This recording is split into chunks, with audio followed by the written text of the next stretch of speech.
शब्द बोलावे जपून. आज खऱ्या अर्थाने सुनील आणि प्रीती विवाह बंधनात अडकले. 2 वर्षापासून दोघं एकमेकांच्या अखंड प्रेमात बुडाले होते. प्रीती सुनीलच्या मामांची मुलगी. ती दोघंही उच्च पदावर होते.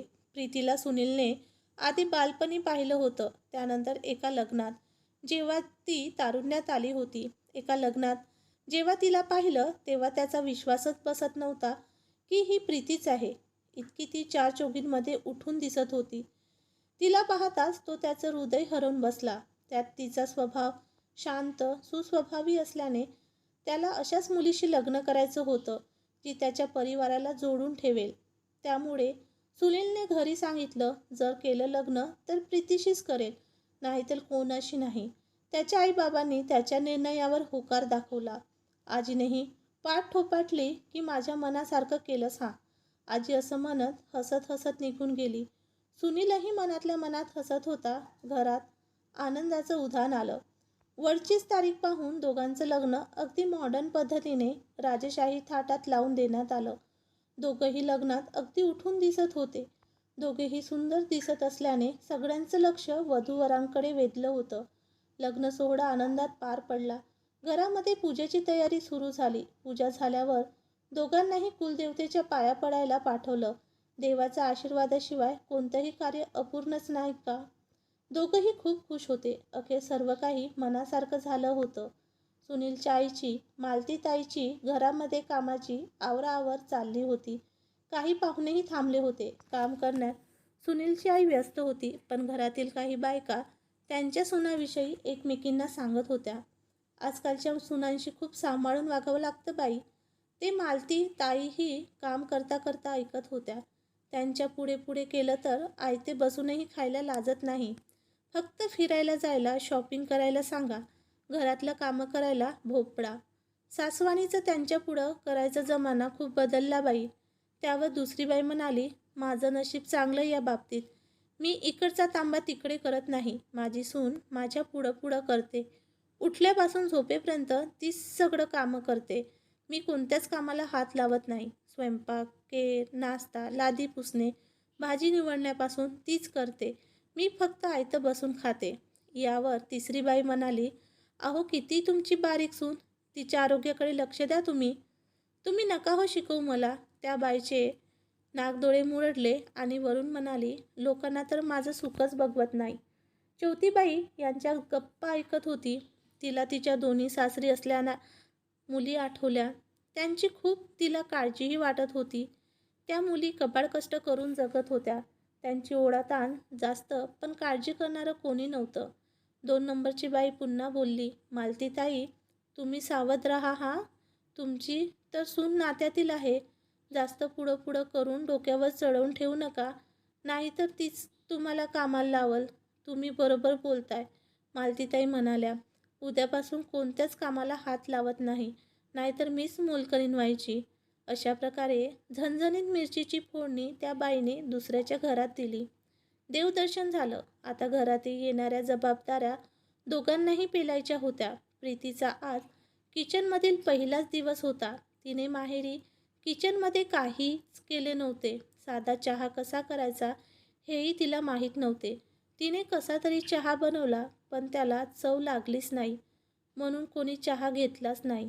प्रीतीला आता कसं काय पेलणार ही जबाबदारी याचं फार टेन्शन आलं. सांगायलाही तिला कोणी नव्हतं. मालतीताई बेडरूममध्ये निवांत झोपल्या होत्या. प्रीतीने चहा त्यांना बेडरूममध्ये नेऊन दिला.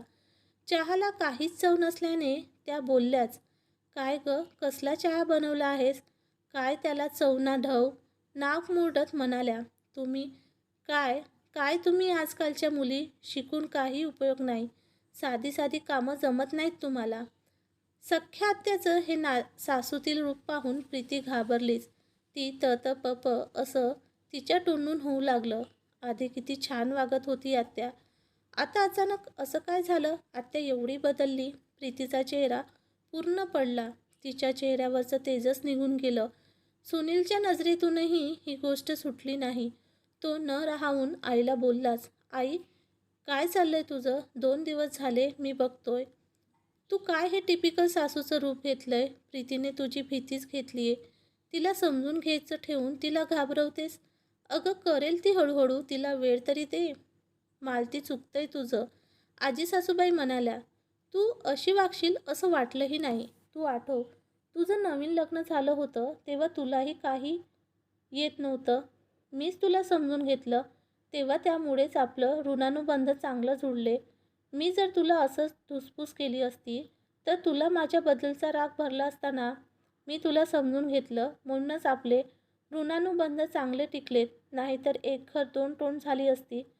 तुझ्या मुलाच्या संसाराचा विचार कर, अजून वेळ गेली नाही, लक्षात ठेव. आजी सासूबाई आज खूप चिडल्या होत्या. त्यांचं असं रूप पहिल्यांदाच मालतीताईंनी पाहिलं होतं. तिला शिकवायचं ठेवलं आणि कसली तिची परीक्षा घेतेस. असंच वागलीस तर घरामध्ये फूट पडायला वेळ लागणार नाही मालती.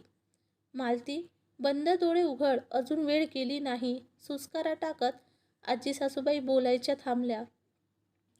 मला माफ करा आत्याबाई, मालतीताई म्हणाल्या. काल त्या बायका आल्या होत्या, त्यांच्याकडून काही बाई ऐकत बसले आणि माझे विचारही तसेच झाले. तुम्ही बोललात ते बरोबर आहे. नवीन सुनेला समजून घेतलं पाहिजे, तिच्या मनामध्ये चांगली जागा तयार केली पाहिजे. अशी कशी वागले मी? काय विचार करत असेल प्रीती? आत्या किती खडूस आहे. मालतीताई, सुनील, प्रीतीला बोलाव. प्रीती काय झालं असं अविर्भावत होती. तिला काय चाललं याची काहीच कल्पना नव्हती. प्रीती, तू घाबरू नकोस. तुला काही अडलं तर मला विचार. तुला नाही जमलं तर मी करेन. आजी सासूबाई, प्रीती, तुझी सासू खूप स्वभावाने छान आहे. तूही तिला समजून घे बाळा. दोघीचं नातं घट्ट करा. एकीला लागलं तर दुसरीच्या डोळ्यात पाणी यायला पाहिजे, असं म्हणत आजी सासूबाई हसत होत्या. पुढे त्या म्हणाल्या, आम्ही दोघांनीही एकमेकींना समजून घेतलं म्हणून तर अजून नातं चांगलं आहे. सासूसून घराच्या भिंती असतात, त्या मजबूत बनवायच्या दोघींच्या हातात असतं. तेव्हाच ते घर भक्कम होते. आज एका शब्दाने घर तुटता तुटता वाचलं म्हणून कोणत्याही घरात गेल्यावर घरात ठिणगी पडेल असं बोलू नका, कारण पसरवलेली नकारात्मकता एखाद्याचं घर अथवा आयुष्य उद्ध्वस्त करू शकते. धन्यवाद. मित्रांनो, तुम्हाला कथा कशी वाटली ते कॉमेंट्सद्वारे नक्की सांगा व चॅनलवर नवीन आले असाल तर आपल्या K3 मराठी कथा या चॅनलला सबस्क्राईब करायला विसरू नका. कथा आपल्यास आवडल्यास आपल्या प्रतिक्रिया, संदेश, कमेंट्स, लाईक, शेअर स्वरूपात कळवाव्यात. धन्यवाद. सबस्क्राईब माय चॅनल K3 मराठी कथा. थँक्यू.